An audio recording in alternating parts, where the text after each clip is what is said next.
हे प्रिय आत्मन, एक छोटी सी कहानी से मैं अपनी बात शुरू करना चाहूँगा। बहुत वर्ष बीते, बहुत सदियाँ किसी देश में एक बड़ा चित्रकार था। वह जब अपनी युवावस्था में था तो उसने सोचा कि मैं कैसा चित्र बनाऊं जिसमें भगवान का आनंद झलकता हो। मैं ऐसी दो आंखें चित्रित करूं जिनमें अनंत शांति झलकती हो। मैं ऐसे व्यक्ति को खोजूं, ऐसे मनुष्य को जिसका चित्र जीवन के जो पार है, जगत से जो दूर है, सबकी खबर लाता हो, उसकी खबर लाता हो। और वह अपने देश के गांव गांव घूमा, जंगल जंगल उसने छाना उस आदमी को जिसकी छवि वह देख सके और बना सके। और आखिर एक पहाड़ पर गाय चराने वाले एक चरवाहे को उसने खोज लिया। उसकी आंखों में कोई झलक थी, उसके चेहरे की रूपरेखा में कोई दूर की खबर थी। उसे देखकर ही लगता था कि मनुष्य के भीतर परमात्मा भी रहता है। उसने उसके चित्र को बनाया और उस चित्र की लाखों प्रतियां गांव गांव दूर दूर के देशों में बिकी। लोगों ने उस चित्र को घर घर में टांग कर अपने को धन्य समझा। फिर 20 वर्ष बाद वह चित्रकार बूढ़ा हो गया था और उस चित्रकार को एक ख्याल और आया।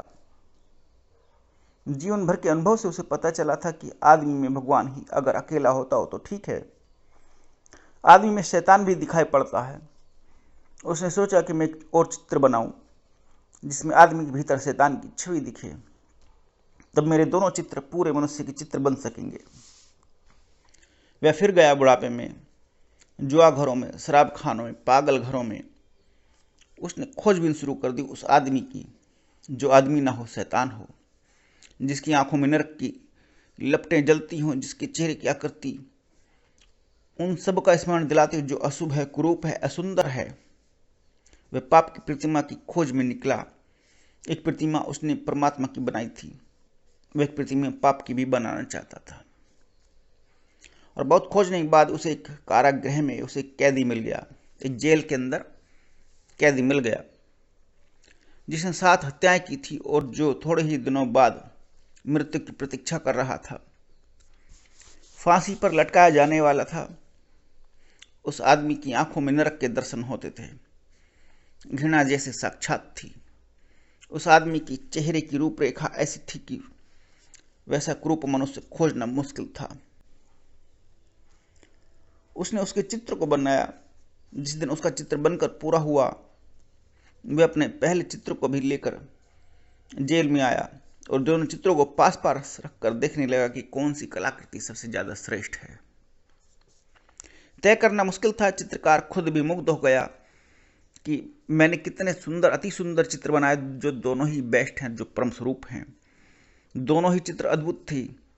कौन सा श्रेष्ठ था, कला की दृष्टि से तय करना बड़ा मुश्किल था। और तभी उस चित्रकार को पीछे किसी के रोने की आवाज सुनाई पड़ी।